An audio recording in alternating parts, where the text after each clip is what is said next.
Looking back at what I did on Friday for the podcast, looking back at what I did and the content that was in that particular episode, I might have went a little bit too long. I might have went a little longer than I had originally planned to go.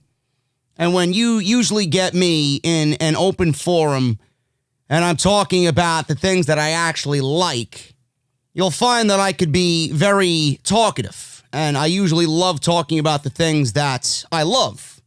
And a lot of those NXT matches that I mentioned in my top 10 best of WWE for 2019, I really loved every single one of those matches. And I'm looking at the news this morning. I wake up, I make my usual cup of coffee in the morning. I sit right down at this desk and I look at all of my news sources.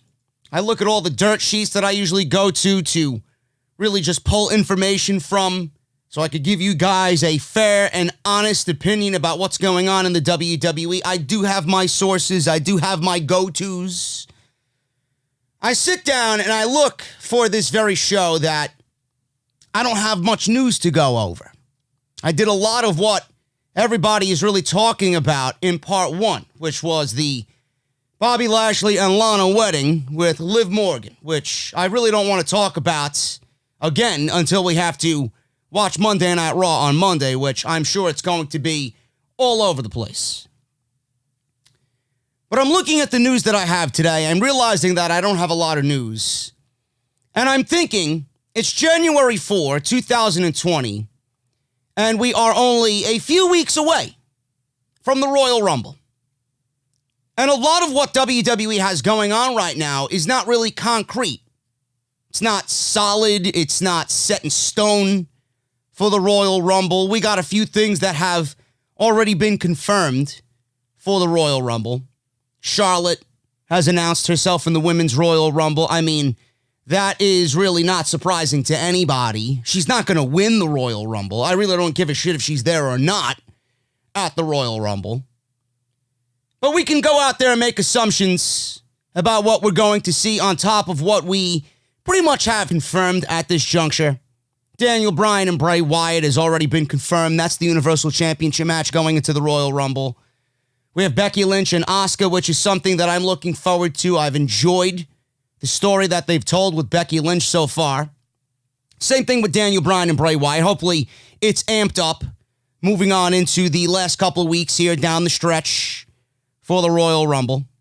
Given WWE's track record, I don't really give them the benefit of the doubt, but being that Daniel Bryan and Bray Wyatt have creative control over what they want to have portrayed as far as this storyline goes, I do trust it more so than anything else right now.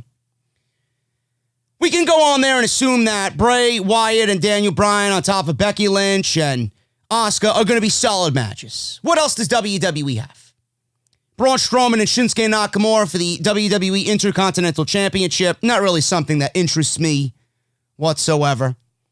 Bayley versus Lacey Evans for the SmackDown Women's Championship. I could not give a single shit about anything regarding Lacey Evans. And in this case, it's for the SmackDown Women's Championship.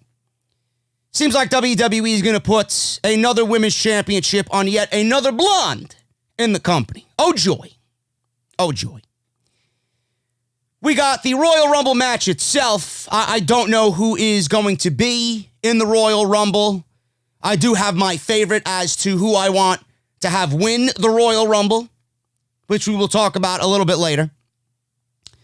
But the rumor going around is that it will be 10 from Raw, 10 from SmackDown, and 10 from NXT, which I think is a great idea because this will kind of go and coincide with who I want to win the Royal Rumble. Seth Rollins versus Kevin Owens or Samoa Joe, however which way you want to go about it, I don't know. They could easily do a 6-man tag at the Royal Rumble and do Seth Rollins and AOP versus Joe Owens and Rey Mysterio. Andrade could probably defend the United States Championship against Humberto Carrillo. That seems like it's a logical guess, and if you told me that, I would not say you're wrong. But other than that, we really don't have much of anything going on for the Royal Rumble. Brock Lesnar does not have an opponent for the Royal Rumble. We don't know if he's going to be there. We don't know if he's actually going to defend the title. The last thing that Dave Meltzer said is that Brock Lesnar might not even defend the WWE Championship at the Royal Rumble. And you know what? I don't even give a shit. I don't even give a shit, because whoever you're going to book Brock Lesnar against at WrestleMania, that man should be the new WWE champion. So I'm thinking about all this, and I'm like, man, WWE is really getting consistent and complacent every single year about not doing much of anything for the Royal Rumble. They're selling the show on the Rumble matches themselves. And I miss the days where the Royal Rumble was not only the Rumble matches, but it had a solid undercard.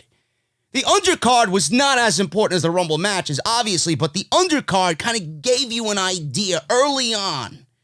You almost had a confirmed but not yet confirmed match, or matches, after the Rumble show was over for WrestleMania. And WWE doesn't even have that in the bag as of right now. Vince McMahon has no idea what he wants to do for WrestleMania. And I'm starting the podcast off like this today because I looked at all this Rumble news and I was thinking about all these Rumble assumptions. And I'm looking at the story that Vince McMahon does not have anything solid in place for WrestleMania yet.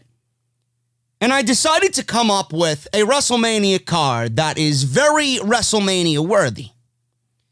And I've decided to come up with my own vision of WrestleMania. And that's going to be the big story here today. We're going to go over why Vince McMahon doesn't have a vision of WrestleMania just yet, where in past years, the WrestleMania card had already been written in pencil. All it needed to do was be written in solid black marker. That was it. That was it. They don't have any idea what they're doing. I'm looking at the rosters on both Raw and SmackDown, and there's one glaring issue that WWE has right now, and it's on top of the 8-hour show that I'm sure we are going to get in April. That one glaring issue is that WWE is over-saturated with talent, some of which might actually miss WrestleMania because of that oversaturation. And you know me, you guys know that I love and want so badly to give opportunity to those that have not been given opportunity yet. You guys know I have my certain favorites on both Raw and SmackDown that are not being used. I came up with this WrestleMania card on my own today, and it really didn't take me much time at all to come up with anything. And the amount of people that I had left off the card because of the oversaturation of talent on both Raw and SmackDown was absolutely staggering. It was absolutely staggering. Names like Drew McIntyre and Ricochet and AJ Styles, Humberto Carrillo, Buddy Murphy, Cedric Alexander, Mustafa Ali. Names like that, the Club, the OC, whatever you want to call them, left off the card. The War Raiders left off the card. I tried to come up with the best version of WrestleMania that I think would go over and be an absolutely fantastic show. I booked it to be the best show of the year. But looking at what WWE has right now on the current rosters, that oversaturation of talent may end up doing two things. One, leaving a lot of talent off the show, or two, putting that talent on the show in the most unimportant ways just to get them on the show, to fill the card out and not really have it be special, just to get them that WrestleMania payday. We're going to go over all of this today, and that is the big story that I really wanted to dive into and give you guys a glimpse into what I'm thinking right here on part 2 of the podcast. This is Off the Script, episode 307, part number 2 for your Saturday, January 4th, 2020. On top of what we are going to be talking about with WrestleMania looming and the Royal Rumble looming and Vince McMahon not really having a clue as to what is going to be on the WrestleMania card. We got the AEW rating for Dynamite on Wednesday. Very impressive. They trended towards that 1 million mark, which is always a great thing to see. And NXT is already counter-programming AEW with something that I'm very interested in. And they've announced the number one contenders match for NXT on Wednesday, which we will go over right here on the podcast. And that will be for the North American Championship. WWE 2K continues to still be a complete mess. A New Year's Day bug made the game absolutely unplayable. I don't even know why anybody is playing the game, period. I mean, why would you punish yourself in such a miserable way? That's like me watching Monday Night Raw every Monday. Why would you do that to yourself if you don't have to? I understand if you're a content creator and most of your content revolves around the game and you need to get some videos out there and make a living, but if you're playing this game recreationally as a hobby, as a thing, just for the sake of it, man, you gotta be the dumbest fuck in the entire community. I can't imagine how anybody could still enjoy a game that is that broken. What are you missing? What are you missing by not playing the game? Just plug in WWE 2K19. It's the same shit. Anyway, we'll go over what happened and what everybody is saying and what the president of 2K Games said. So that's in the news this week. Royal Rumble news. We'll go over the possible matches for the Royal Rumble. WWE is not really pushing Dana Brooke, and there's a reason why they're not pushing Dana Brooke. I wish they pushed Dana Brooke into the unemployment line. That's where I wish she'd get pushed. But there's news on Dana Brooke, as if anybody gives a shit, on the podcast today.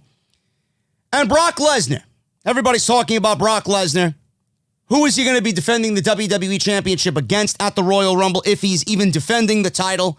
And when will he be showing up on Monday Night's Raw? I got news on his upcoming schedule, and you'll actually be very surprised as to what Brock Lesnar is going to be doing. And Daniel Bryan came out and admitted that him not wrestling CM Punk at WrestleMania, to him, was a complete disappointment. And you guys know how I feel about that, and you all know, if you've been with me for quite a while, if you're an OG of the channel, you all know what my WrestleMania 30 main event would have been if things went the way that they should have. All this today on the podcast. Thank you guys so very much for joining me. If you did miss part one of the podcast, go and check it out. Link will be right down in the description of this very video, on top of AEW Dynamite and Off the Script Elite on Tuesday and your Monday Night Raw review, as well as SmackDown last night. Make sure you guys go and check all that stuff out, and I would really, really appreciate it. Follow me on Twitter. That is JD from NY206. That's on Twitter and Instagram, same @. So make sure you guys are following me all across social media. Keep up to date on what I'm doing and keep up to date on the podcast. Hit that subscribe button down below. Turn on that bell for all notifications. Also, if you guys want to check out the Patreon page, you guys can certainly do that as well. Patreon.com/JD from NY206. I've been trying my best to give you guys shout outs. I know I got a lot of patrons. We got almost 200 patrons on the Patreon page, and all the recent signups, I've been giving you guys some love down in the comment section. If your name is listed there, thank you guys so very much. I'll pin all my latest and newest patrons down in the comment section below, and I'll pin it at the very top. And if you guys want to check out my sponsor for today's video, you guys know the deal. We are sponsored by Tavor. Tavor is a free app on your Android or iPhone device, and it is your one-stop shop for all your craft beer needs. Tavor makes it possible to access and discover the highest-rated craft beers from all over the world through their mobile app experience. They've been featured on CNBC. They've been featured in Men's Journal, USA Today, Fortune, and Bloomberg. It's free via the Apple Store and Google Play, and it is 100% independent, a 100% independent community, 650 different breweries featured, beer from 47 states, and over 7,000 plus beers have been tasted with Tavor. All you have to do is the following. It is very simple. Download the app. Download the app to get access to their hard-to-find 100% independent craft beer from all across the United States. New beers are shared every single day. You guys can discover your own beer, build your own custom box of the beers you love, or enroll in a subscription, and Tavour will automatically snag the highest rated beers that suit your taste profile. No minimums or commitments, and they deliver right to your front door. Ship any amount of your hand-picked beer to your doorstep for a flat fee, or if you guys want to sign up for a subscription service, you guys can get free shipping. It is absolutely worth the price. All you guys have to do is use Tavour, pick your beers, spend $25 or more, use code SCRIPT at checkout, and you guys are going to get $10 off any purchase of $25 or more, man. That is a great deal. It's cold outside. It gets dark early, and all I know is one of my favorite things to do is turn on one of my favorite shows, which is not Monday Night Raw, by the way. Drink a nice cold beverage right in front of my fireplace. And normally, it is something that I've chosen from Tavour. Guys, it's simple. Use that code SCRIPT at checkout. $10 off, $25 or more. And show everybody at Tavour the power of Off the Script. And I want to thank them for sponsoring the podcast right here in January 2020. Normally, we talk about the AEW ratings going head-to-head with NXT on Friday's show because everybody likes to make a big deal about the ratings. Apparently, the ratings make everybody all giddy, and they find it to be all big and important. I don't really give a shit. I do it because it's in the news, and I do it because you guys like it. You guys like to discuss amongst yourself the ratings. Oh, NXT got this rating. Oh, AEW got that rating. Oh, fuck AEW. Fuck NXT. I know. I don't get it. I don't understand it. It is what it is. But the ratings this week, to be quite honest with you, they don't really mean much of anything. AEW pretty much went unopposed on Wednesday night. NXT was merely a highlight show. It was merely an award show. And the only notable announcement that we got on NXT was the teams announced for the Dusty Rhodes Tag Team Classic that will be happening in the month of January. The best thing about this number, well, the ratings this week, is the number that AEW drew. They draw near 1 million viewers for the first show of 2020. That's a good deal. That is very exciting. That is a huge positive for a group of guys that needed a huge positive. After a week off from Christmas, AEW Dynamite returned on Wednesday night with its best rating since October 16th. The show on Wednesday night averaged 967,000 viewers, up 42% from the previous episode that aired on December 18th. In the important 18 to 49 demographic, AEW finished 13th for the night on cable with a 0.36 rating, and that was up 44% from the previous episode, and also the best number Dynamite has done in that category since that same October 16th episode. Now, like I mentioned, NXT, they did a year in review. They showed highlights from their best matches all year. It was their usual NXT award show, year-end awards, and the announcement of the Dusty Tag Team Classic for 2020 with 4 teams from NXT and 4 teams from NXT UK being announced.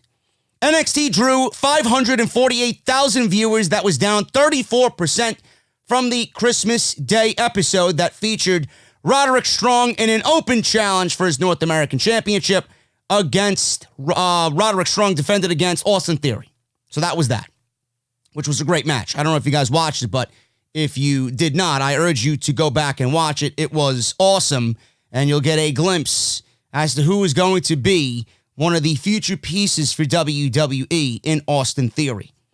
NXT did a 0.15 rating in the 18 to 49 demo, dropping 66 for the night on cable in that category. That number was down 32% from the Christmas night episode of NXT, and that was the lowest number the show has done since its USA Network debut.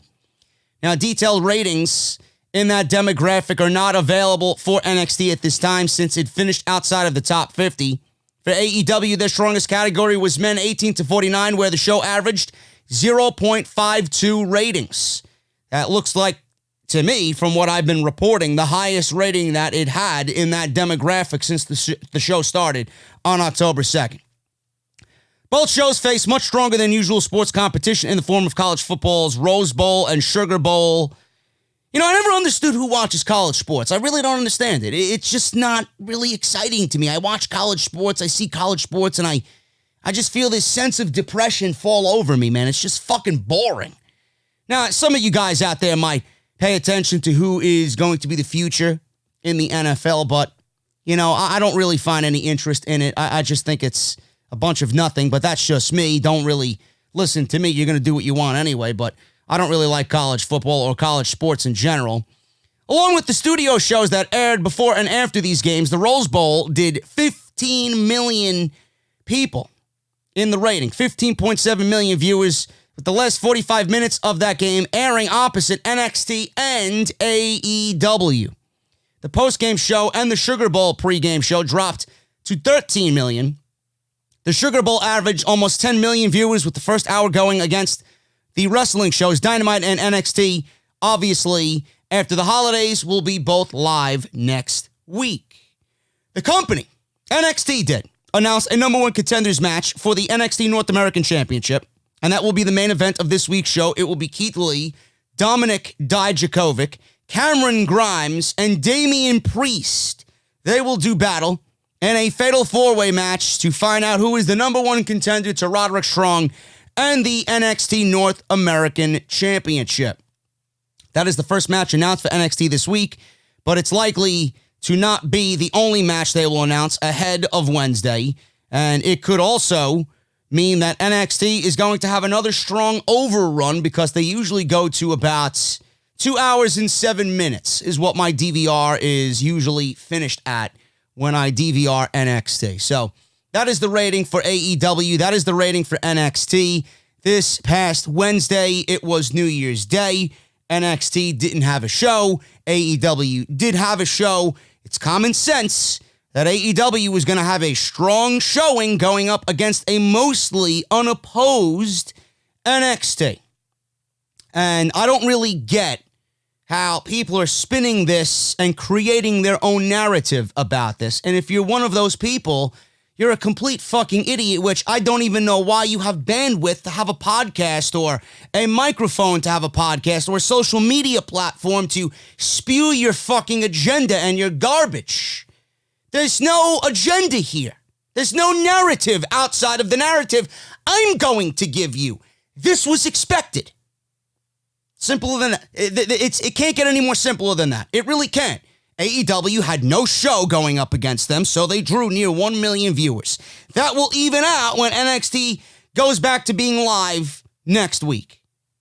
I don't know what else you want me to tell you. AEW needed to do that rating.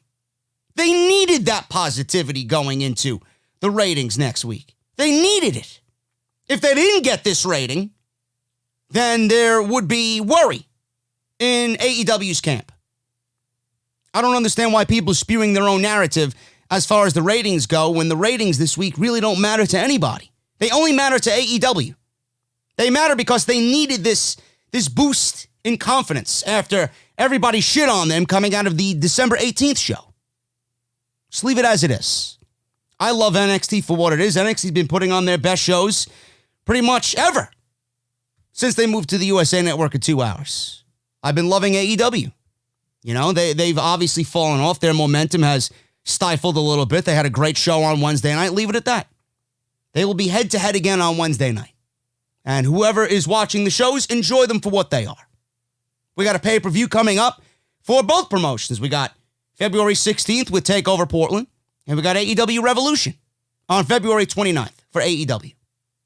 And the build for both of those shows is going to be fantastic. That's all I give a shit about. I just want quality wrestling, especially after what we got on Monday night. Why would anybody fucking complain? Did you see what they gave you on SmackDown? It's no better. Give me a break. Stop the shitty narratives and fucking talk logically when it comes to this type of story. End of story. Moving on. WWE 2K20 had error messages happening at the turn of the new year, and the game became unplayable until a rushed patch got out there and fixed the unplayable game. So I don't know what else to say about this game. I know that there are bigger content creators in the community that have just given up on the game. I don't even know why you've wasted your money if you were one of these people to go out there and willingly pull out your debit card, hand it to the cashier so that they can swipe in the little machine there, and take that money out of your checking account, if you're one of these people, I feel no fucking pity for you. I don't feel 1 ounce of fucking remorse for people like that. You may have a mental deficiency. I swear to Christ. I said it myself right from the get-go. I will not be buying this game. I would not even play it if 2K gave me the game for free. I would not waste my time playing it. I would rather fucking grind on Destiny over and over and over again, doing the same bounties fucking 1,300 times in a single day than play anything regarding WWE 2K20. At least I know my character would be leveling up in Destiny. What I would have happen to me is that my fucking my self-esteem and my fucking stress levels, one would be down and one would be up. Awful. I might have had a broken controller or 4, worse than any Call of Duty period, if I had to play this shit. And I had glitches and fucking crashes and just, God, I watch these clips on YouTube and I watch these clips on Twitter and it's just depressing. It really is. I don't know how anybody could subject themselves to this shit. I really don't.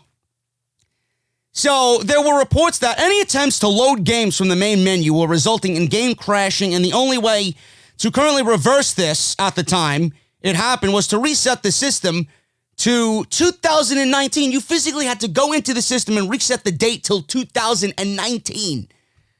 That is ridiculous. The error is reportedly affecting, at the time of this bug, PS4, Xbox One, and PC gamers. So pretty much all of your current gen consoles. WWE 2K20 is the first game is the first WWE 2K game to be developed entirely by Visual Concepts after Japanese developer Yuke's. Remember them? Yeah, they're going on to do something with AEW, no question, when they stopped working with Visual Concepts. Speaking about the issues, Take-Two, 2K Games owner President Carl Slatoff said, and I quote, "While we are disappointed with the reviews and consumer feedback for WWE 2K20, are you? Or are you reveling in the fact that you suckered some fucking people to actually buy this piece of garbage?" Last week, Visual Concepts released a patch that should address many of the concerns, and they will continue to make further enhancements to the gameplay experience, says Carl Slatoff. That's what he said in November. Seems like they have more issues than they anticipated there, Mr. Slatoff. He goes on to finally say, "The WWE brand continues to expand worldwide, and we believe there remains a substantial long-term opportunity to grow our WWE 2K series by improving the quality of the game." Blah, blah, blah, blah, blah. They shouldn't make another game, period. Visual Concepts should not make another WWE game, period. And if you go out and buy their next version after this, you are adding to the fucking problem. Seriously. They need a completely new developer altogether. I don't want to hear about another fucking game until IGN, of all fucking places. I don't usually trust IGN for their reviews. They are very, very political. They like who they like. They don't like who they don't like. It's like WWE. So IGN, of all fucking places, gives that game a 9 out of 10, resounding 9 out of 10. I'm not playing it. I'm not playing it. I can't put myself through that fucking misery and depression any more in any given year. I will continue to wait until someone comes along and shows the game and the franchise some love. Moving on from the shitty video game, now we talk about the shitty actual product. WWE. We got the Royal Rumble coming up. We'll be talking about the Royal Rumble and WrestleMania in just a little bit, but Bayley versus Lacey Evans is being planned for the Royal Rumble. Oh, joy! Oh, joy. Let me get my streamers and my fucking silly string and my balloons out. Let me pop the fucking cork on the champagne. I can't wait! Lacey Evans. Who gives a single, solitary shit about Lacey Evans? I don't. And I never will. Another fucking big-breasted blonde, long-legged blonde that WWE is swooning over. Oh, great. Like we don't have enough of them on the fucking main roster.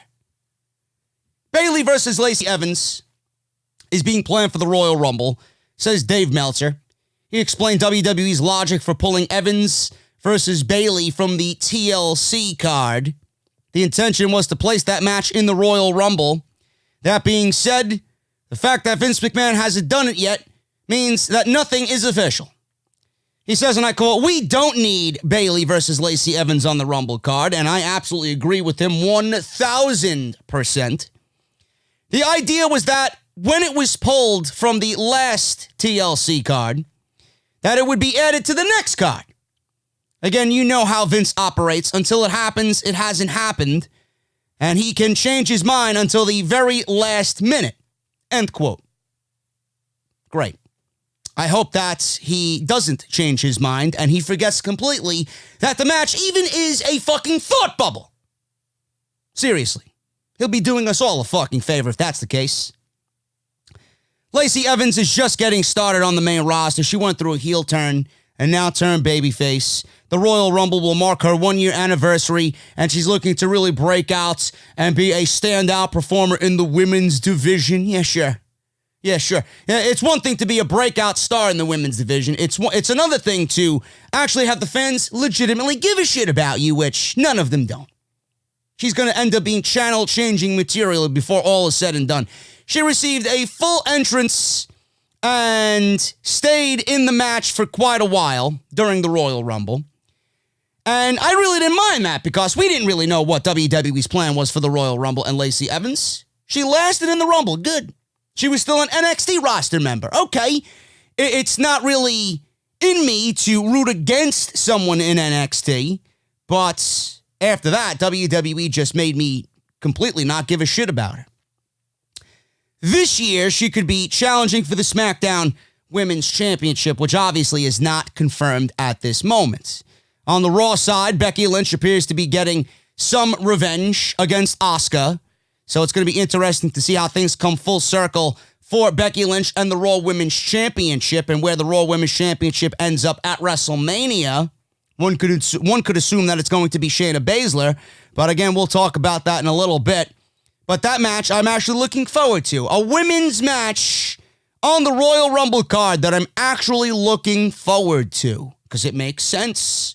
Bayley and Lacey Evans makes no sense, and it's merely being done because WWE has no one else on that roster that is even remotely built up to challenge Bayley for the SmackDown Women's Championship. You look up and down the SmackDown Women's roster, and outside of Bayley and Sasha Banks, that roster is completely miserable.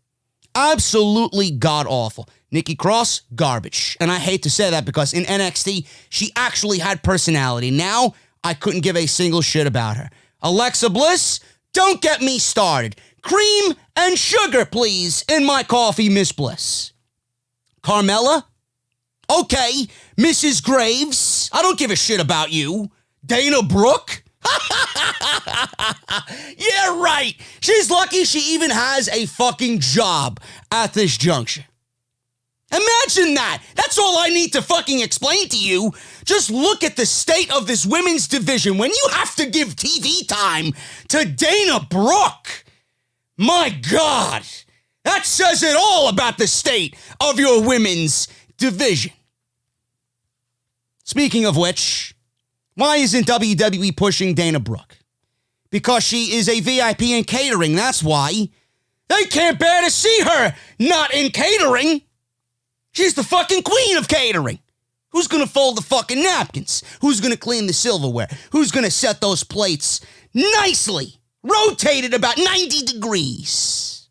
You know, they got those plates too with the fucking dividers. You could put your main meal, you could put a side dish, a nice fucking corn muffin, right? It's great. Now, don't kill me, man. This is what I've been told from my sources in Titus Catering, please. You know?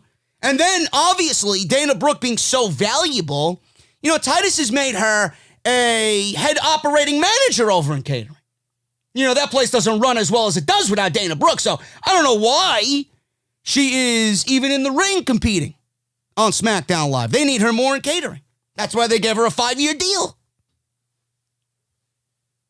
You guys know that I'm joking, but kind of not. She sucks. Simple. It's simple economics, man. Dana Brooke sucks. When you watch a Dana Brooke match, what do you think at the end of the match? Is that it? Exactly what I'm thinking. Is that it? Did you see any wrestling moves from Dana Brooke in a Dana Brooke match? You see that back flip elbow that she does? She does some flippy moves into a splash. That's it. No legitimate wrestling moves. Okay. You're a gymnast. Great. I want less gymnasts and more pro wrestlers. Go take a fucking class. The PC's open 24 hours a day. Is it? I don't even know. Should be. In Dana Brooke's case, it should be. Anyway. Dana Brooke is on Friday Night SmackDown. And the best thing that happened to Dana Brooke in probably her entire WWE run is being in a relationship with Dave Bautista. Is that still a thing, or did he dump her to the fucking curb yet? I don't know. It was maybe a one-hit-and-quit type deal for Dave Bautista. He could do better. Brooke might be getting opportunities, but she's not winning. Why should she? She sucks. During Wrestling Observer Radio, Dave Meltzer explained why WWE seems to be, right now, in the camp of Dana Brooke as a loser. Why are they treating her as a loser? She's a viable opponent that continues to lose on television. He says, and I quote, "That's why you have enhancement talent. Dana Brooke is enhancement talent." But I'm going to stop here before I read the rest of what he says. Dana Brooke is enhancement talent in a division that is only 6 women deep. Why would you use anybody as enhancement talent? This is what I don't get. WWE should have an entire division of Sasha Banks. Or at least people in your division that you could put in the ring against Sasha Banks and have them be on an equal level. You got Sasha Banks and Bayley, and then everybody else is fucking completely off the radar. They're a complete non-entity in that entire division. How could you fucking operate like that? I don't understand it. So, she's an enhancement talent. So, she's there when you need a heel. Now, Dana Brooke might get a win every now and then because, they do the 50-50 booking thing.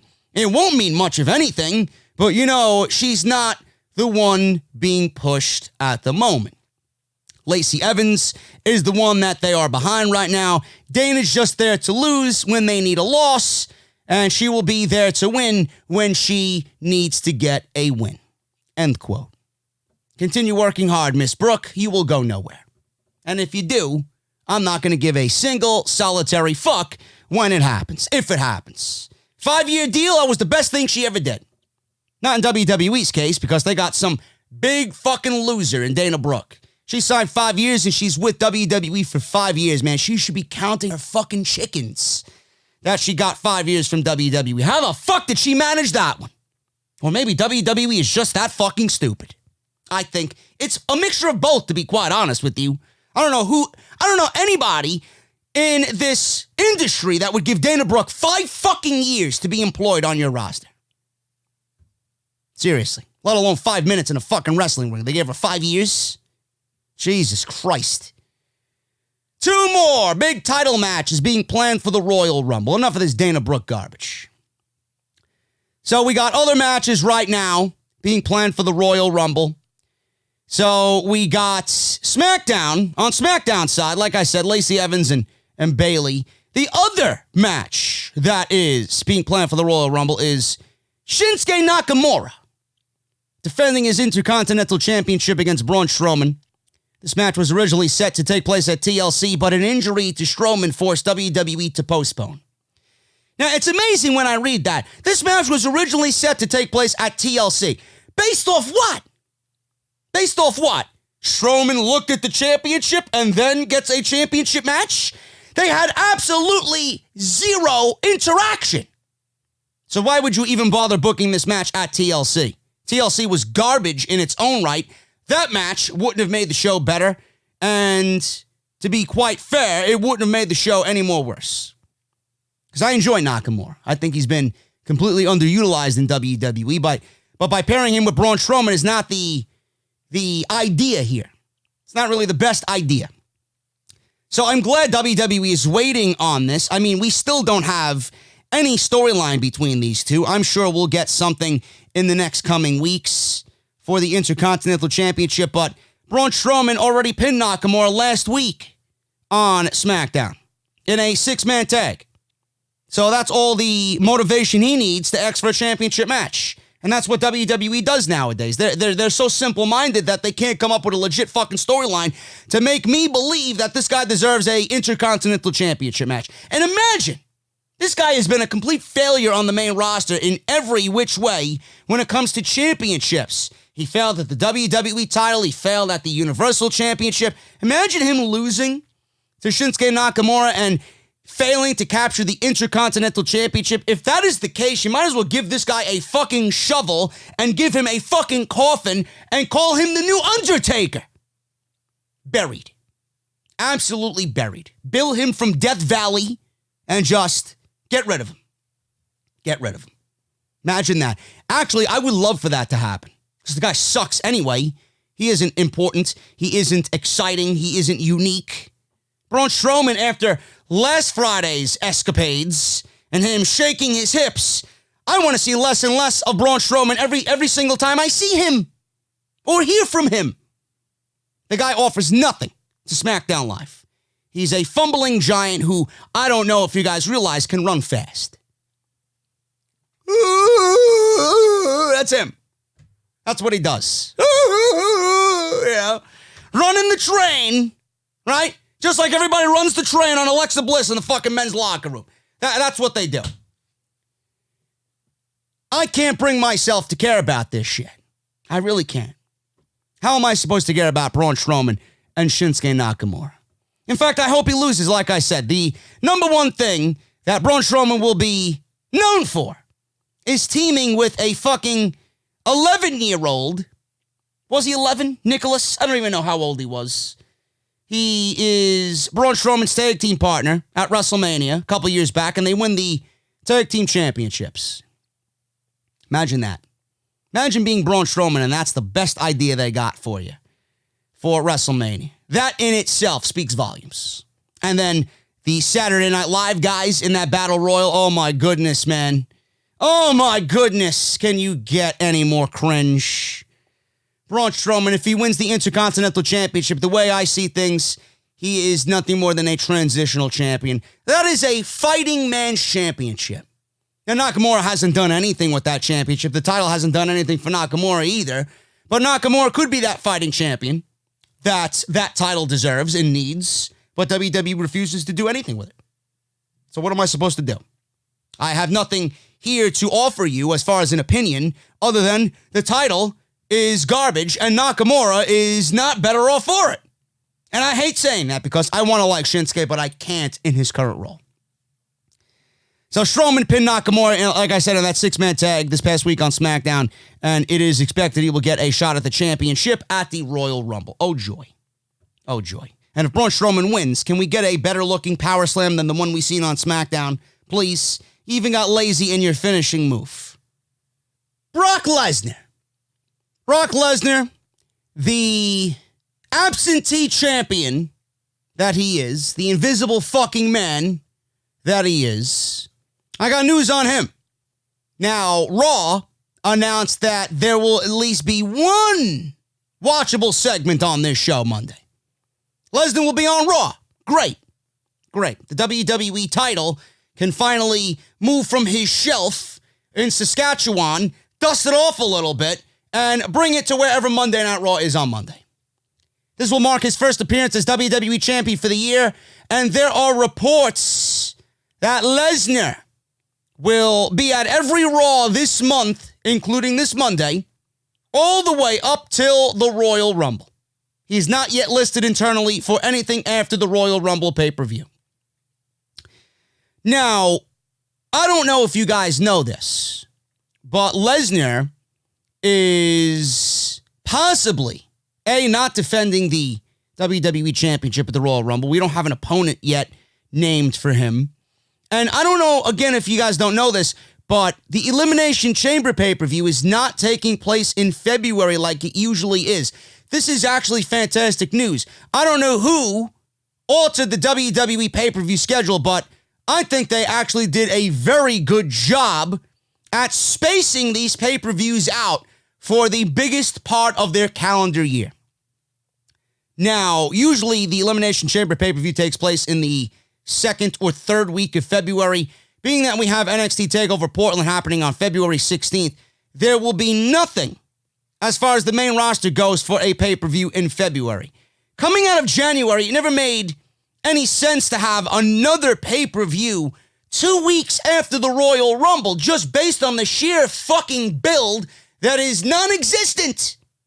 You cannot have another major pay-per-view on the calendar in the middle of WrestleMania season be built up in 2 weeks. That was always ridiculous. It was always ridiculous. So instead of building the Elimination Chamber in 2 weeks, they actually moved it to March 8th, which spaces it out. Depending on what brand gets the Elimination Chamber, you could do qualifying matches, really make those shows have some fucking meaning, right? Book qualifying matches, get people in the chamber that deserve to be in the chamber. Maybe play it off from the Royal Rumble. For example, let me use my creative juices here. If we have a Final Four, depending on if NXT is going to be involved in there, we might get an NXT guy, a Raw guy, 2 SmackDown guys, right? It could be 2 Raw guys, 1 SmackDown guy, and 1 NXT guy. It could be 2 Raw guys and 2 SmackDown guys and 0 NXT guys. You guys get my point. Have a play off of the Royal Rumble. If NXT, and I'm using this as an example, if NXT wins the Royal Rumble, if Matt Riddle goes on to win the Royal Rumble, and he eliminates a Monday Night Raw guy to win the Royal Rumble, that Monday Night Raw guy should be in the Elimination Chamber, and he should get a bye. Being that he lasted all the way till the final 2 in the Royal Rumble, he should automatically be put in the Elimination Chamber to get a title shot against Brock Lesnar. That is if Monday Night Raw gets the Elimination Chamber. I don't know how WWE's going to go about it if an NXT guy wins the Royal Rumble, but regardless. Let me use a better example, not use NXT in this situation. If SmackDown wins the Royal Rumble, could be Roman Reigns. God forbid. I mean, may God strike me fucking dead if Roman Reigns wins the Royal Rumble. If Royal Rumble, please don't do that. Anyway, I'm just making a fucking figure of speech here. If Roman Reigns wins the Royal Rumble, which I hope to fucking Christ it doesn't happen, and he goes on to challenge The Fiend, and he eliminates, I don't know. Let me pick a Monday night. If he eliminates Cedric Alexander, for example, okay? If he eliminates Cedric Alexander's a Raw guy. Cedric Alexander should be in the Elimination Chamber match to find out who fights Brock Lesnar at WrestleMania, because he was the final Raw representative there. He should automatically get a bye. Then you do elimination matches or qualifying matches on Monday Night Raw. Build those shows up over the 4 or 5 weeks you got there and make everything feel important on Raw and SmackDown. See what I did there? I used creativity. Wow. That's what making things feel important feels like. And that's not the only idea I have on this show. I got many more ideas to come. But I like this and the fact that the Elimination Chamber is happening in March. Now, Lesnar doesn't need to be at the Elimination Chamber.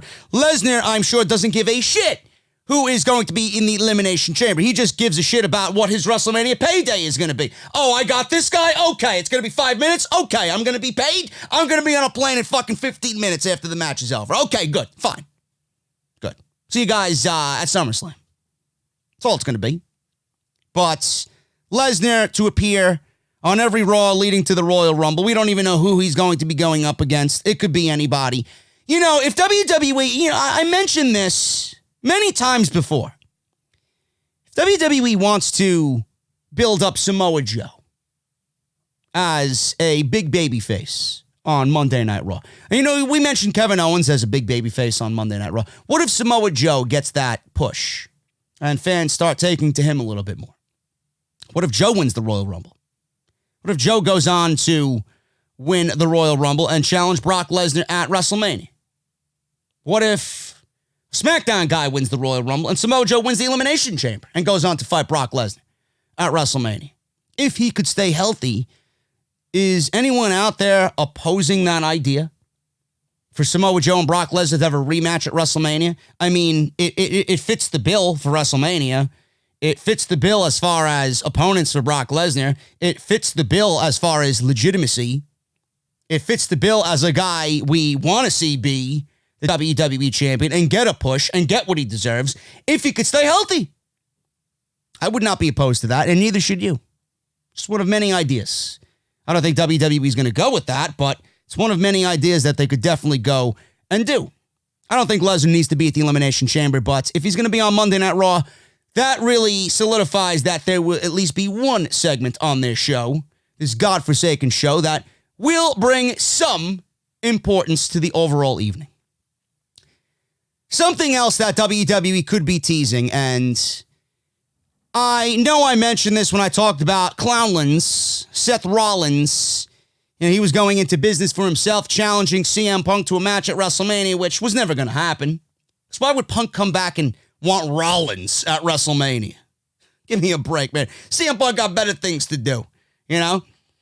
But Rollins, there was a report back a few weeks ago, before all this heel turn shit happened, that he mentioned CM Punk because the fans were ragging on him.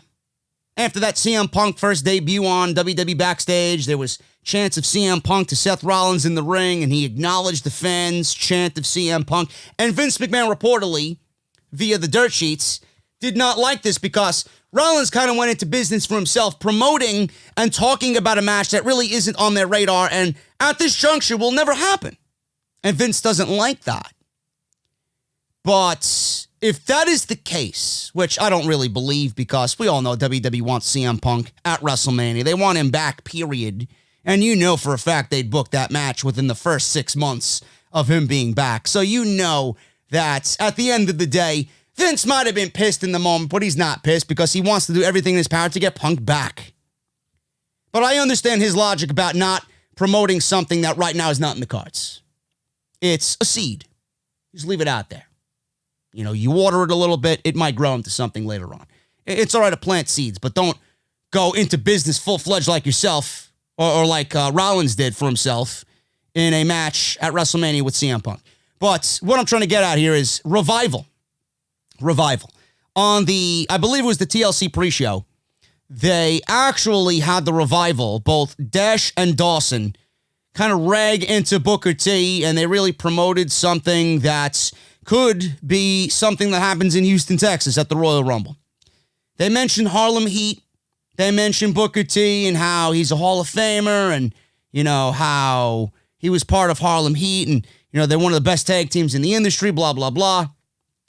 So WWE actually had the Revival go out there, mention Harlem Heat. Harlem Heat's name was dropped.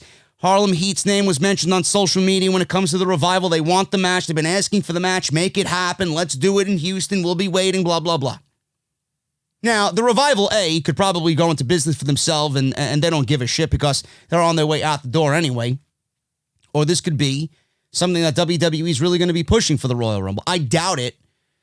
But at the same time, I don't, because if WWE has an open door to embarrass the Revival, they'll probably take every chance they got because they know the Revival's not coming back. So on one hand, I could see the match happening. On the other hand, I can't see the match happening because if WWE wants to embarrass them, they could certainly do that with a Hall of Fame tag team.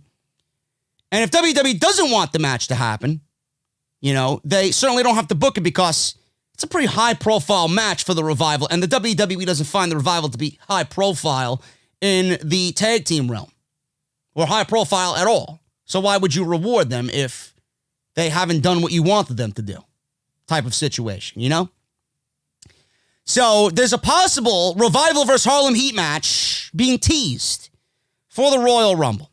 This was discussed by Mike Johnson on PW Insider, and he said that the Revival could be facing Harlem Heat at the pay-per-view at the end of the month. The Revival teased a feud with Booker T and his brother Stevie Ray during the kickoff show for TLC. Johnson said that WWE wouldn't tease the feud if they weren't planning on following through with it, like I just mentioned, with Seth Rollins and CM Punk. And now Vince McMahon was pissed at Seth Rollins for acknowledging the CM Punk match and chants. He says, and I quote, I would think that's the direction. It makes logical sense to use that as an undercard thing or a kickoff match.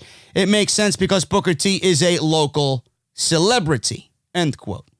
If Harlem Heat does return to the ring, it will be Booker T's first match inside a WWE ring since 2012 WrestleMania 27.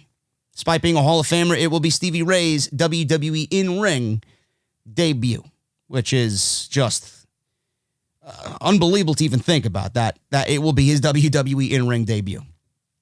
Again, it could happen because WWE, they could look at it as Harlem Heat burying the Revival. You know, they called out a legendary tag team, they'll get buried for it. WWE could book the match any way that they want.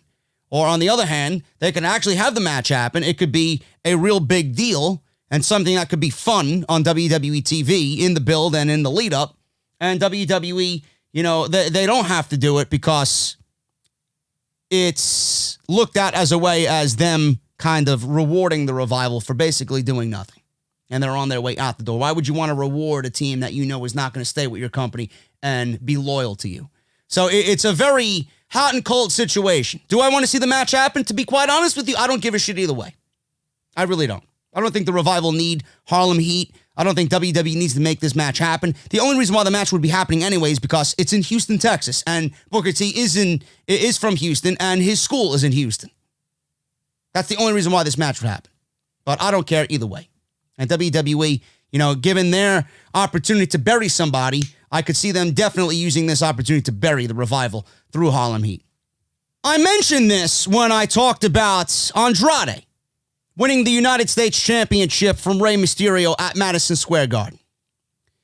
WWE did that for one of two reasons. One, they definitely want to make the house shows feel a little bit more must-see.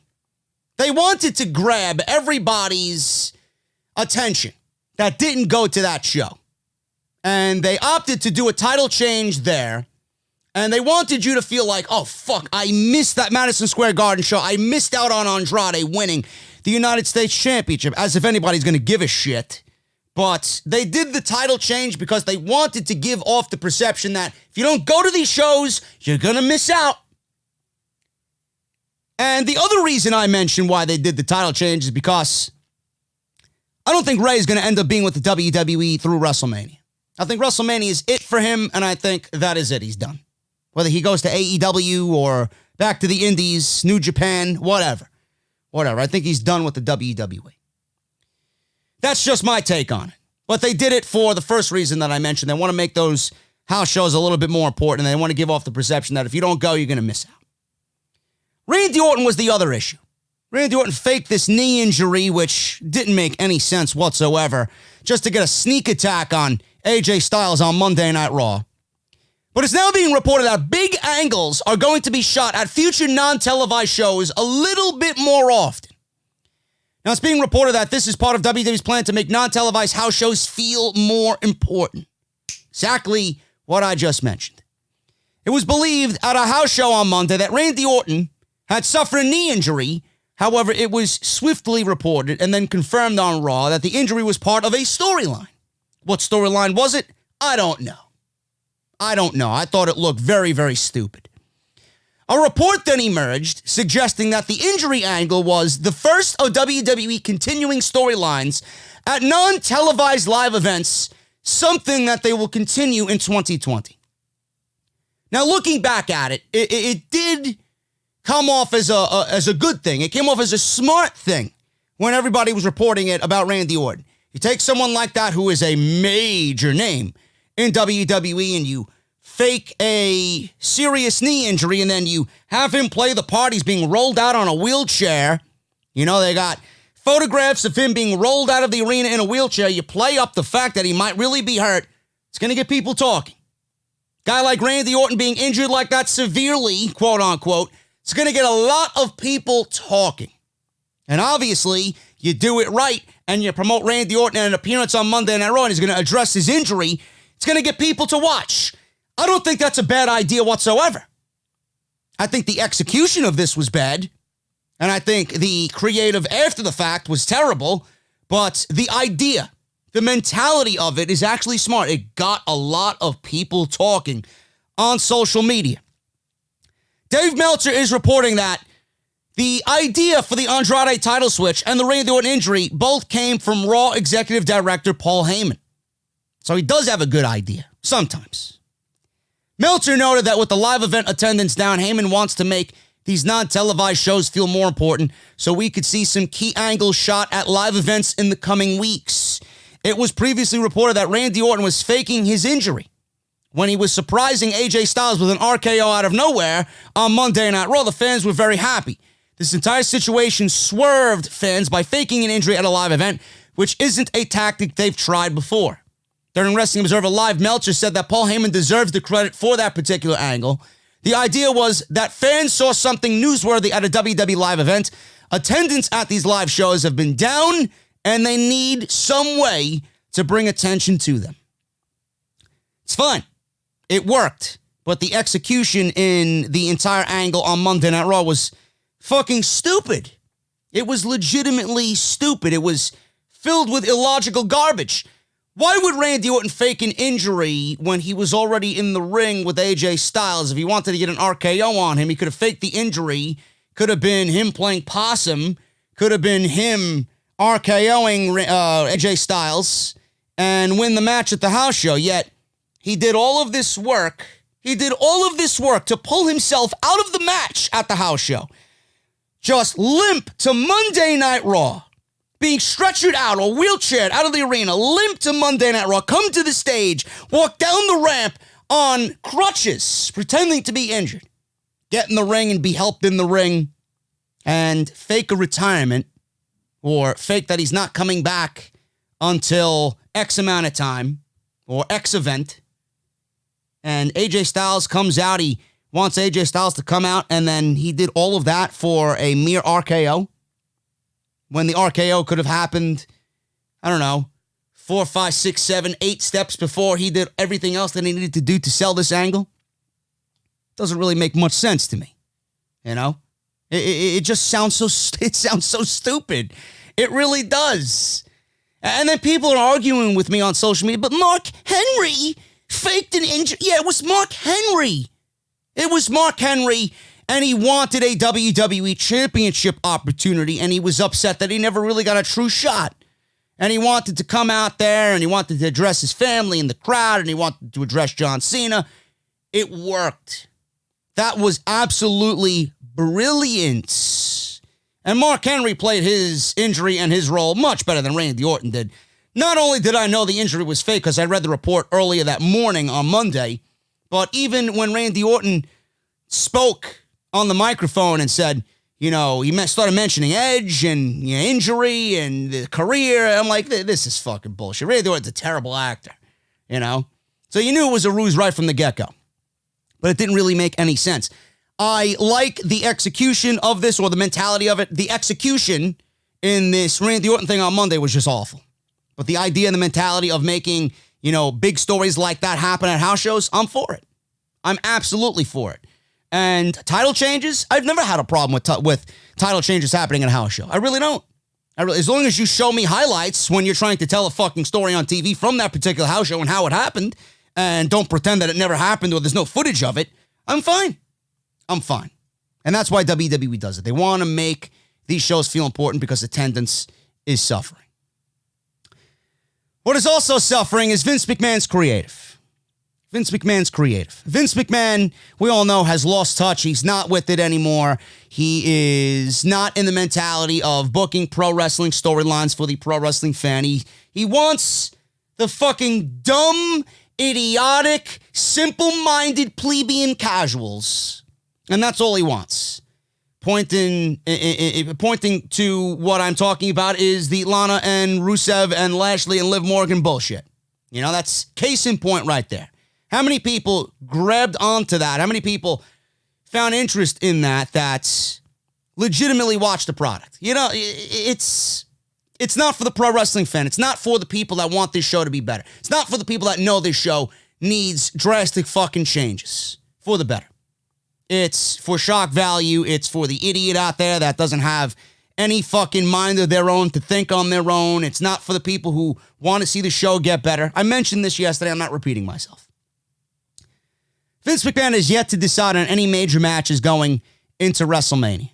Usually around December or early January, we have an idea of where we should be heading towards WrestleMania. After the Royal Rumble, we'll have a pretty good idea where we're going to WrestleMania. But still, even at that point, we don't know because WWE changes their minds more than anybody I could ever remember as far as booking their biggest show of the year. Seriously. However, as of right now, most of the card has not been decided on. WrestleVotes on Twitter, the insider account on Twitter, who's broken many stories over the past year, reported some Mania news from a source he's been in communication with and a source who he's known for over 10 years. That source said that they can't remember a time where so little of the card has been decided upon by this time of the year. The source said that this is refreshing in some ways since it means multiple options are on the table, but it's also frustrating at the same time.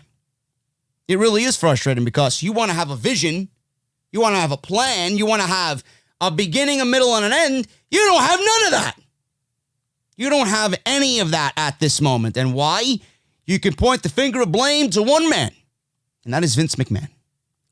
Now, all I know, he says on Twitter, and I quote, all I know is that there are plans for Roman Reigns to be featured in one of the main events, and the word going around in the company is that it will be Reigns challenging Bray Wyatt for the Universal Championship. There's no word on what plans are for Brock Lesnar, but Cain Velasquez and Tyson Fury are ruled out as opponents. Thank Christ. Ronda Rousey is expected back this year, but I haven't heard anything about her having a role at WrestleMania. That could change as soon as she lets the company know she's ready to return. End quote. We should know a lot more about WrestleMania plans during Royal Rumble weekend and after the show ends that Sunday night. That's sad, man. That really is. You, honestly, it's pretty pathetic and sad that WWE's in the boat that they're in right now where we're getting down to the wire and we don't have any solid plans for WrestleMania. Whereas in years prior, you kind of knew where you wanted to go coming out of the prior year's WrestleMania. And you knew what you wanted to do as far as SummerSlam, since SummerSlam. And it really should be coming out of SummerSlam and I would say the latest Survivor Series, which gives you a 2.5 month fucking gate. Coming out of the Survivor Series, you should already know who you want to win the Royal Rumble. Who you want to win the Royal Rumble and headline WrestleMania.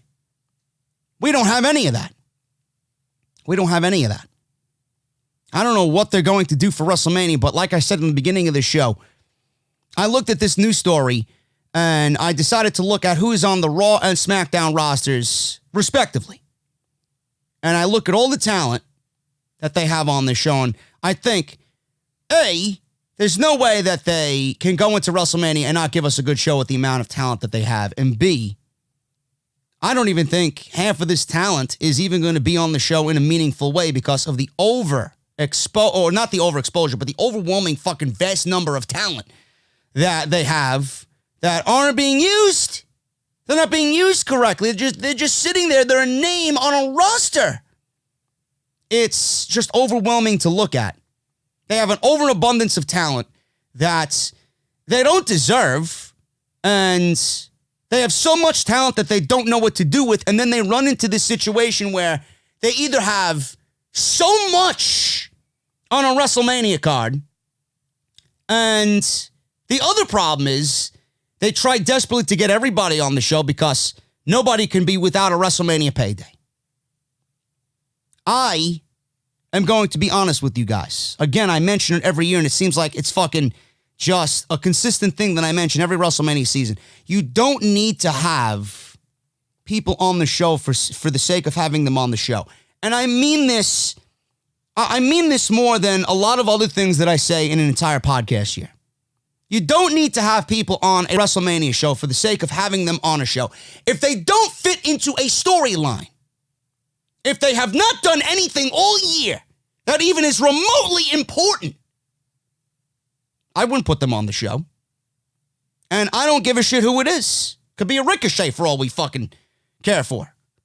If Ricochet is not in anything important, or if Ricochet has not been in anything important and is not in anything important from coming out of the Royal Rumble, going through February and March, then he doesn't need to be on WrestleMania's card. And I mean that. And just by the words that I mentioned there, coming out of my mouth, I mean, I don't even know how that's even fucking possible with the amount of talent that Ricochet possesses. It's just ridiculous to even comprehend. Same thing goes for an Aleister Black or a Buddy Murphy or Cedric Alexander. You're not going to put them on a show just for the sake of putting them on the show.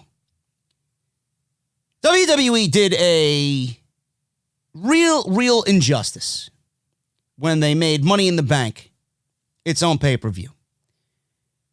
They took away opportunity from Monday Night Raw and SmackDown Live. To be quite fair, you know, the Andre the Giant Memorial Battle Royal is a complete waste of time. It means nothing. It furthers no one's career. It's a clusterfuck of guys that don't have any importance in this entire company. It's a jobber's battle royal. I don't want to see a Buddy Murphy or a Cedric or a Ricochet or anybody, any of those guys, an Ali in there with a fucking Mojo Rawley or a Jinder Mahal or a Kurt Hawkins. I don't want to see that. The Andre the Giant Memorial Battle Royal is a battle royal that's pretty much is done for all of the people that don't mean jack shit to WWE. That don't have anything to do all year. They wait for that one moment all year. Oh, look, it's WrestleMania. Oh, the Andre the Giant Memorial Battle Royal. Oh, 80,000 people. Okay, great. There's my WrestleMania moment right there. And I'm eliminated in 5 seconds. And what do you get if you win it? Nothing. The WWE did a real injustice and a real disservice by taking away the Money in the Bank and making it its own pay-per-view. That was a WrestleMania staple. It should have been, even to this day, a WrestleMania staple. Whether you had one Money in the Bank match or 2 Money in the Bank matches. Doesn't matter. You could have made it a dual-branded fucking match at WrestleMania. 4 from Raw, 4 from SmackDown. At least they would be in something important. At least they would be in something important.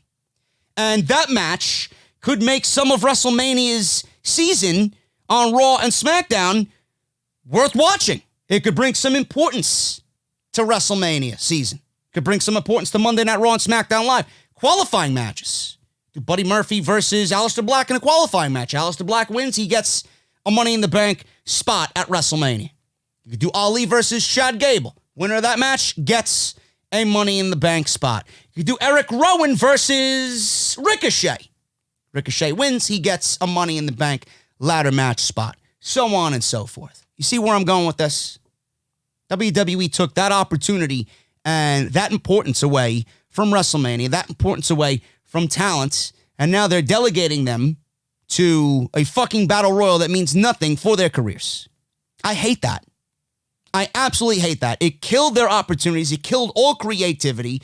WWE did it because they don't want to go out of their way and be creative. They don't want to have fun with the fucking talent they have on this show. If WrestleMania needs to be without guys like that, then so be it. Then so be it. It's not their fault. It's creative's fault. You didn't creatively write for them to be important during the year. They shouldn't be on the fucking show. And I hate fucking saying that. I hate it. It pains my insides to think of a WrestleMania without an Ali or a Cedric or a Ricochet. Guys like that. Humberto, even though he is not, in my book of one of the guys I want to see. He's not one of my favorites, but guys like that. It sucks. It really does suck. WWE should have had their WrestleMania matches already set in pencil. Then it goes to pen. Then it goes to permanent black marker. They should be in the pencil stage. And we're not even out of the fucking pulling the paper out of the folder stage and placing it on the table stage. We're not even at the stage of conceiving ideas. They didn't even pick up the fucking pencil yet. Or the crayon, whatever the fuck they used to write these shows, because it looks like they're written by fucking 5-year-olds. I wouldn't be surprised if these shows were written in fucking crayon. They should have had ideas coming out of last WrestleMania. They should have had an idea coming out of SummerSlam, the latest. And they should have a Royal Rumble winner already in mind, concrete, coming out of Survivor Series. Do we have any of that? The answer is no. The answer is no. No to everything. No to everything. So what I did, after looking at this vast number of talent on these shows, I actually took the time out of my day to come up with a rough WrestleMania card. Now, this WrestleMania card is like 14 matches deep. I don't believe that we're looking at another 8-hour show this year. Another thing I wanted to mention, I love what New Japan is doing with Wrestle Kingdom. I really do. I love it. It's so great to see what they're doing. We're getting Kota Ibushi versus Kazuchika Okada, I believe, right? Is that the right match? I believe it is. I could be wrong. Correct me if I'm wrong. Whatever the case may be, you guys will get my point at the end of this point trying to be made here. I love the fact that we got the IWGP Championship and the Intercontinental Championship in New Japan. Love the fact that we got these two particular matches happening at Wrestle Kingdom. And then on night 2, we're getting a showdown of the IWGP Heavyweight Champion and the IWGP Intercontinental Champion in the main event on night 2. And the losers of both of those particular matches are going on to fight in a match in their own or on their own. And the winner of that match is going to get a future title shot at the dual champion at a later date. I love that.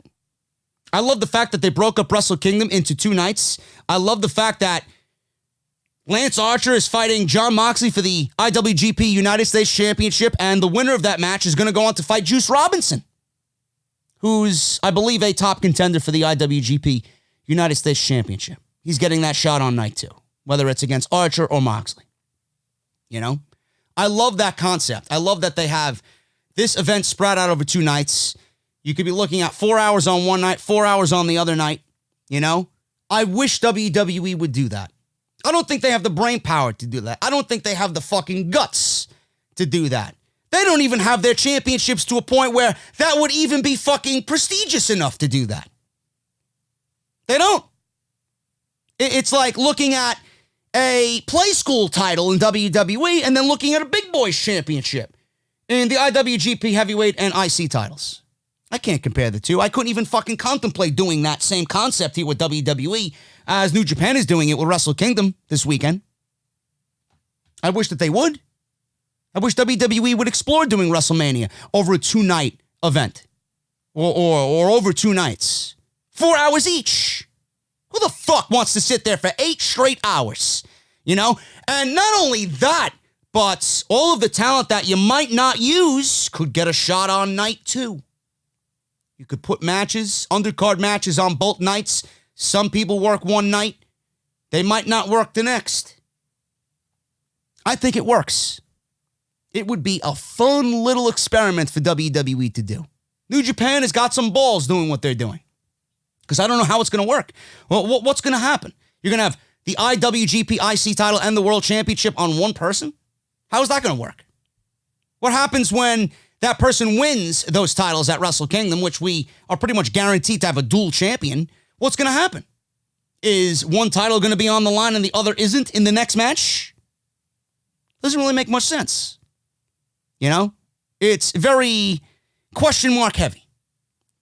I wish WWE would explore that. Something different than the fucking same shit that we get every single year. 8 hours. These events are getting longer. Could be 7 hours, 7.5 hours, 8 hours. With the amount of talent that they keep adding to these fucking rosters, it's never going to end. Might be 9 hours before all is said and done. I came up with a mock WrestleMania card. And I want to go over this before I head into this last story, which is not really much of a story. It's just something that I have been preaching for the last 6 years. And now he came out and pretty much admitted that that's the match he wanted. So we all know what it is, Bryan and Punk, and we'll talk about what he said. But this is my WrestleMania mock draft card. WWE Championship, Brock Lesnar versus Matt Riddle. I'm booking Matt Riddle to win the Royal Rumble. There's nobody else that makes sense. If you're not going to do Samoa Joe, it's got to be an NXT guy. Matt Riddle needs to win the Royal Rumble. I don't want it to be Reigns. I don't want to see Reigns versus fucking Bray Wyatt. I don't give a shit about that match. I don't. I don't want to see someone come in like a legend. God forbid The Rock comes in and wins the fucking Royal Rumble. Or John Cena comes in and wins the Royal Rumble. That's not what the Royal Rumble's meant to be. A fucking breeding ground for legends to come back and get their last chance of glory. No. Imagine Matt Riddle winning the Royal Rumble in that arena and going on to fight Brock Lesnar and have Matt Riddle and Brock Lesnar on Monday Night Raw face-to-face the next night with Paul Heyman being there moderating everything. Can you imagine the work that those two men are going to do in the build-up and then having the match itself in the main event of WrestleMania? You're creating a new star. Something that this company has lost all grasp on doing. Matt Riddle wins the Royal Rumble. That's your WrestleMania match. Unless it's Joe, I don't want to hear anybody. I mentioned AJ Styles. He's the only other one I would take in that spot on Monday Night Raw. That is it. There's no one else on Raw I would want to see in a WWE Championship match at WrestleMania in Brock Lesnar's challenger status. I don't want to see it. Looking across the ring, I don't want to see anybody but Matt Riddle. The only other ones I would take are Samoa Joe and AJ Styles. And AJ Styles is a take on their match from a couple years ago at the Survivor Series. United States Championship match, mask versus hair, which was rumored to be at WrestleMania last year. Now it makes even more sense this year that they gave Andrade the United States Championship. But Andrade defends the title against Rey Mysterio. Mask versus hair. Andrade has Zelina Vega in his corner. And then Rey Mysterio has Dominic in his corner. Rey Mysterio loses. Andrade beats Rey Mysterio. Rey Mysterio is vanquished. He goes off and possibly goes to AEW. But Rey Mysterio loses his mask at WrestleMania. Takes the mask off, gives it to his son. His son is now the bearer of his father's mask. And then Rey Mysterio is riding off into the sunset wherever he goes. That could be an epic moment. That could be an epic moment laid out right there at WrestleMania. Mask versus hair, you build on the fucking 16 other matches that they had. Do it at WrestleMania and have that mask moment where he takes off the mask and he gives it to his son. I think that would be fucking unbelievable. Raw Tag Team Championships. I got two options here. It's either one, the Viking Raiders versus the AOP, or two, if Joe is not in the WWE Championship match, I'm going to do the Authors of Pain as champions going into WrestleMania, defending the titles against Kevin Owens and Samoa Joe. That could be fucking epic. That could be epic. Authors of Pain could beat the Viking Raiders on Monday Night Raw, be the champions going into WrestleMania. Their little stable with Rollins could reign supreme on Raw. Owens and Joe get their revenge. They beat the Authors of Pain for the Raw Tag Team titles, and they are now the new Tag Team champions on Raw. Monday Night Raw Women's Tag Team title, or the Raw Women's Championship. No Tag Team titles will be defended on this show in my WrestleMania. WWE Raw Women's Championship, Becky Lynch versus Shayna Baszler. That would be it. Shayna wins the Royal Rumble. If Ronda is not winning the Royal Rumble, then Shayna Baszler has to win the Royal Rumble. As far as I'm concerned, Ronda is not coming back. Ronda has no opponent unless she shows up on SmackDown and goes one-on-one with Charlotte. There's no opponents for her on Monday Night Raw. Because if Shayna Baszler has been off NXT all this time and you're waiting to debut her in the Royal Rumble on the main roster, then she has to win the Royal Rumble. And Ronda should not take that opportunity and that spotlight away from her.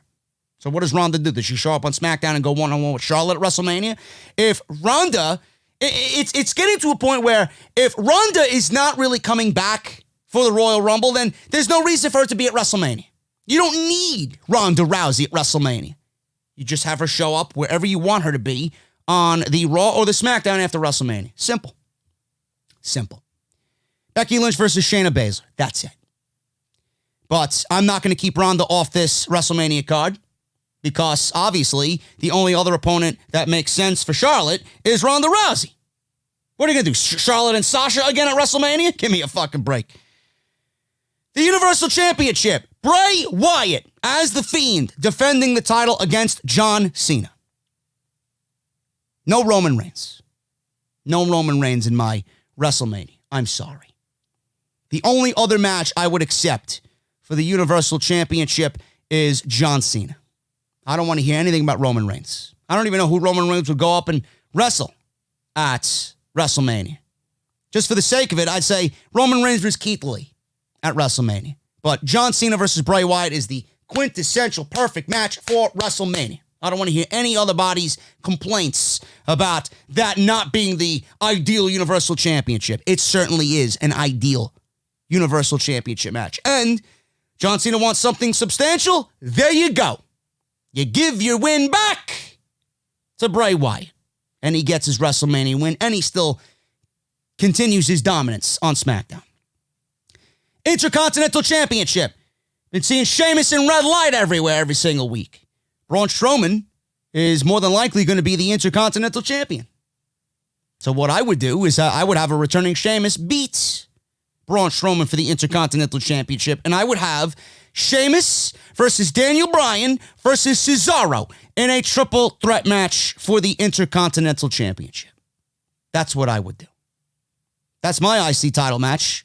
You take a page from the Bryan Sheamus playbook there, because the last time they were in a WrestleMania match, it ended in 12 seconds. Cesaro, he deserves all the opportunity that he could possibly be given. You put those three in a triple threat match, I think that would be great. And Bryan, we all know coming out of the Royal Rumble is not going to be the Universal Champion. So he was supposed to be in the IC title picture anyway. It was supposed to be Bryan versus Nakamura anyway. So you get him in the Intercontinental Championship picture here in a triple threat versus Sheamus and Cesaro. I think I like the sound of that. WWE SmackDown Tag Team Championships, The New Day versus Mustafa Ali and Chad Gable. There's no tag teams on SmackDown Live, and they're the only other two guys that I would like to see go up against The New Day. They teased it. They had a great showing in that Fatal 4-Way match a couple of weeks back. Why not do it? They got nothing else going on for them. Might as well do it. WWE SmackDown Women's Championship, Bayley versus a return to face, Sasha Banks. That's what I'm doing there. Because there's no other match that makes sense for SmackDown for the Women's Championship. Interpromotional brand match, Charlotte versus Ronda.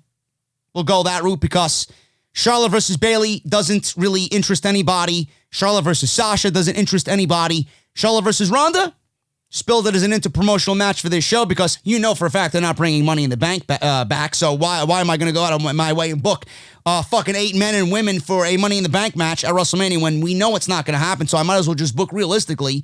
Have your one interpromotional match be a rematch from Survivor Series because you know Ronda's going to be looking for revenge. That's what I would do. Randy Orton versus Aleister Black. RKO versus Black Mass. It speaks WrestleMania just in their finishers. Seth Rollins versus Edge. If the rumors are true about Edge coming back, I'd like to see him go against Seth Rollins. I think that would be a fun little match for those two to have. AJ Styles versus Drew McIntyre. Could be a fun little match right there on Monday Night Raw as an undercard match. Now, if John Cena, if everybody's like, I don't want to see John Cena and the Fiend, that sucks, and Roman Reigns is not on my list, if I have to book Roman in a Universal Championship match, and John Cena wants a substantial WrestleMania match, all right, we'll give Roman the Universal title against Bray Wyatt, and we'll book John Cena versus the Velveteen Dream at WrestleMania. You want to put somebody over, you want a substantial moment, you want to have a moment for that young kid, which you personally endorsed, then you book the match. John Cena versus Velveteen Dream. You see what I did here? I tried to book the best WrestleMania card that I possibly could book with the talent that I have in front of me on both Raw and SmackDown. And I left off a lot of guys. I left off Ricochet. I left off Buddy Murphy. I left off Humberto. I left off Cedric Alexander. I left off Shinsuke Nakamura. Sami Zayn. Heavy Machinery. I left off a lot of guys. Braun Strowman. I left off a lot of guys. And what do you do with everybody? What do you do with everybody else? Put them in a fucking battle royal?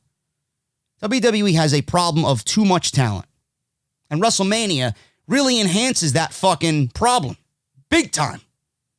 And this was just me coming up with the best match that I could possibly do and still make sense of what's going on TV right now with adding some new twists. I don't know, man. I don't know what they're going to do, but something's got to be done. And I don't think WWE's creativity is going to be as good as mine. And I know my WrestleMania card is probably not going to happen. None of these matches are going to happen. I'm just having fun. But I'm trying to make a point that their talent right now is too much. There's an overabundance of talent that is just enhanced, and it's really focused in on by the time WrestleMania season comes. I don't want to see people on WrestleMania's card when they don't have to be on WrestleMania's card, just for the sake of having them on the card. Just to get out of here because I am done. I'm done for the weekend. Daniel Bryan. Daniel Bryan admitted that he is disappointed he never wrestled CM Punk at WrestleMania. He was on a recent interview, and Bryan was asked about CM Punk's return to wrestling in the way of working on WWE backstage and a possible potential return to the ring. Through the years, Bryan was able to wrestle Punk many times, including on pay-per-views. According to the former WWE champion, he hopes to see Punk make a return to the ring. Before I even go on and say what Bryan said in this interview, if WWE was never going to allow Bryan to wrestle in their ring again, I still stand to this statement all these many years later. If Bryan was never allowed to wrestle for the WWE again, and he went to the Indies, he went to a Ring of Honor, he went to a New Japan, he went to an AEW, whatever. Bryan wrestling away from WWE with the condition that he was supposedly under. Bryan would have been the one to bring CM Punk out of retirement, and we would have seen that match somewhere in the vast realm of pro wrestling. That's still my belief. Bryan was held out because WWE didn't want him to overshadow Roman Reigns. He was held out on purpose. He had to suck it up for 4 years. And I still stand by that to this very day. It was all a political agenda to keep that man out. He was never as hurt, or he wasn't suffering from what he was suffering from, at least not to the extent that WWE said he was. Punk, he would have came back if Bryan was elsewhere. That's my gut feeling on that. I've always said it. Bryan versus Punk should have been the WrestleMania main event at WrestleMania 30. Bryan should have beaten Punk in the main event to be WWE champion. I always say it's always so enticing to come back as much as you don't want to.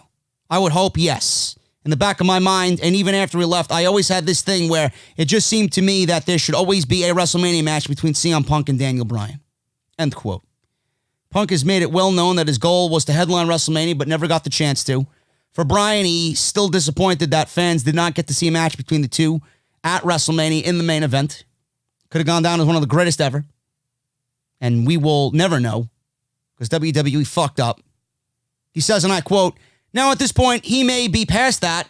I know he's not big on people putting his name out there saying, oh, I want to do this and oh, I want to do that. That's not where I'm coming from at all with this. Just in the back of my head, I'm disappointed that we never got a CM Punk Daniel Bryan WrestleMania match. Should have been at WrestleMania 30. Absolutely. No questions asked. But I'm not going to complain with what we got because WWE had to give us what we got at WrestleMania 30. And they made the best of it. And I'm not complaining that we got what we got, but that should have been absolutely, no question, the main event of WrestleMania. And just for shits and giggles, I threw this in there because I hope they fucking change it. And he mentioned that he's a second superstar on the roster that's been in the ring with Bray Wyatt that said the same thing. Hopefully, WWE listens. Daniel Bryan, in this same recent interview, played a little Q&A. And during this little Q&A, he was to only give a yes and no answer. Bryan was simply asked to say yes or no to each of the questions. And one of the questions was, is the red light during the Fiend's matches distracting? He said, super yes. I want to see Bray Wyatt and Daniel Bryan under natural lighting at the Royal Rumble. I don't understand why they go with the red light. It makes no sense whatsoever. It's not even a Bray Wyatt thing. It's a Vince McMahon, Kevin Dunn thing. Bray Wyatt had a story on Instagram saying, it's not my thing. Go ask Kevin Dunn and Vince McMahon. Go ask WWE management. So I hope to see no red light at the Royal Rumble, but knowing that we got what we got in recent weeks with these shows, I doubt anything fucking changes because Vince McMahon is a senile, old, ignorant motherfucker. I need natural lighting for Daniel Bryan's matches. I don't want to see him in fucking red lighting. And I want to see The Fiend. This is all I'm ending with here. The red lighting does nothing for The Fiend. It does nothing. The Fiend is in presentation and in body language. The red lighting only distracts you from what is more important, and that is The Fiend himself. That's just my take on it. I'm getting the fuck out of here. Thank you guys so very much. If you enjoyed the podcast, let me know what you think down below. Hit that thumbs up. Hit that subscribe button down below. Turn on that bell for all notifications. Check out all the other content that you might have missed on the channel. And I will be right back here on Monday with another godforsaken edition of Monday Night Raw. Where we go, I have no idea. But the old man is running crazy and he wants more craziness on Monday Night Raw. I'll see you guys on Monday. Thank you so much for the first podcast of the new year. Many more to come. Hit that thumbs up, and I will see you all right back here on Monday night with the review of Monday Night Raw. I'll see you then.